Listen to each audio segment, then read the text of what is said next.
हिजबुल का top commander, most wanted आतंकी रियाज नाइकू मारा गया। सेना ने नाइकू के आतंक के गणित का हिसाब बराबर कर दिया और हंदवाड़ा के शहीदों का बदला ले लिया। घाटी में एक जॉइंट ऑपरेशन में सुरक्षा बलों को यह बड़ी कामयाबी मिली। आज शहादत का सुरक्षा बलों ने ऐसा बदला लिया कि खबर पाकिस्तान तक जाएगी। उसके आतंक चरित्र का हिसाब किताब एक एक कर हिजबुल मुजाहिदीन के तमाम कमांडरों के खात्मे से कर रही है भारतीय सेना। प्रधानमंत्री नरेंद्र मोदी ने नाम देशों की वीडियो कॉन्फ्रेंसिंग से हुई बैठक में पाकिस्तान का नाम लिए बिना साफ कहा था कि एक और दुनिया कोरोना वायरस से लड़ रही है और दूसरी ओर कुछ लोग आतंकवाद, फेक न्यूज और फर्जी वीडियो जैसे वायरस फैलाने में जुटे हैं। Some people are busy spreading other deadly viruses such as terrorism, such as fake news and doctored videos to divide communities and countries। इस आतंकी कमांडर की मौत के साथ पाकिस्तान के कानों तक संदेश साफ पहुंच जाएगा। उसके मंसूबों की उल्टी गिनती शुरू हो गई है। पाकिस्तान की शह पर काम करने वाले इस खूंखार मंसूबे वाले हिजबुल कमांडर को पुलवामा में उसके गांव बेगपुरा में मुठभेड़ में मार गिराया गया। जॉइंट ऑपरेशन जो कल रात लॉन्च किया गया था, उसमें हिजबुल मुजाहिदीन का जो जे.एंड.के का कमांडर रियाज नाइकू मारा गया।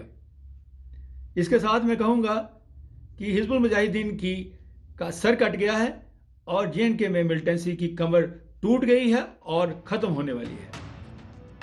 35 साल का यह आतंकी हिजबुल का वो कमांडर है जिसको सेना ने A++ कैटेगरी में रखा था। उसके सिर पर 12 लाख रुपए का इनाम था। घाटी में हुए अनेकों हमले में इसका हाथ था। पाकिस्तान के इशारे पर यह आतंकी कमांडर घाटी में युवाओं की हिजबुल में बहाली करता था। इस साल इसने 12 से ज्यादा आतंकियों की बहाली की थी। एक संयुक्त अभियान में रियाज नाइकू को जो मार गिराने की जो सफलता पाई है, ये एक बहुत बड़ी सफलता है और ये इस बात को दिखाता है कि भारत की आतंकवाद के प्रति जो नीति है वो जीरो टॉलरेंस की है। भारत किसी भी आतंकवादी घटना को बर्दाश्त नहीं करेगा। नाइकू पहले गणित पढ़ाता था, लेकिन 2012 में उसने हिजबुल में बाकायदा ट्रेनिंग ली और एक खूंखार आतंकी बन गया। कई आतंकी साजिशों में इसी के दिमाग का खुराफात शामिल रहता था और बढ़ चढ़कर सोशल मीडिया के जरिए ये नए आतंकियों की खेप तैयार करता था। दरअसल आतंक के पोस्टर बॉय बुरहान वानी और कमांडर सद्दाम पोद्दार की मौत के बाद हिजबुल मुजाहिदीन में नाइकू की तरक्की होती चली गई और वो सबसे बड़ा सरगना बनता चला गया। और ये मैं कहूँगा लास्ट बचा हुआ कमांडर जो है हिजबुल मुजाहिदीन का कश्मीर घाटी के अंदर, आज उसको मार गिराया और उसके साथ में उसका एक और साथी भी। इसके साथ साथ 2 और मिलिटेंट्स उन्होंने मारे हैं आज अनंतनाग खरीव इलाके के अंदर और आज टोटल 4 मिलिटेंट्स का उन्होंने सफाया कर दिया है। बुरहान की ही तरह नाइकू भी सोशल मीडिया पर अपने कई वीडियो चमकाता था।